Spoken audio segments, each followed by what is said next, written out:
In today's video, I'm going to teach you how to replace Replit with a fast local setup using VS Code, Claude Code, and Cursor AI. By the end, you'll have a powerful AI-assisted development environment running right on your machine with the same convenience you're used to online. First, install Visual Studio Code or any local IDE you prefer. Download VS Code from the official website, run the installer, and open it up.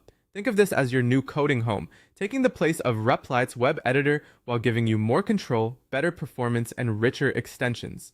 Next, install the Claude Code CLI. On Linux or Ubuntu, you can run the installer with curl, piping it to bash as documented, or follow the official Claude CLI installation instructions for your operating system. When it's done, confirm it worked by running Claude version in your terminal. Seeing a version number means you're ready to go. Now add the Cursor AI extension to VS Code. Open the extensions panel with Ctrl+Shift+X, search for Cursor AI, install it, and then reload VS Code so everything initializes properly. With the tools installed, configure your API keys.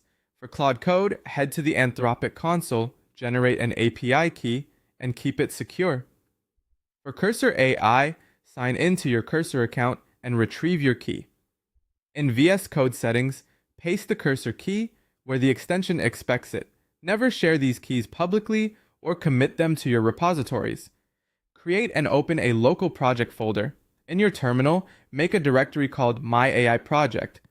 Change into it and launch VS Code with code.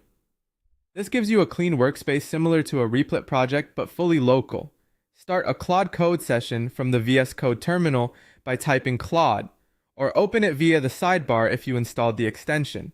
Claude will act as your reasoning partner, great for multi-step plans and explanations.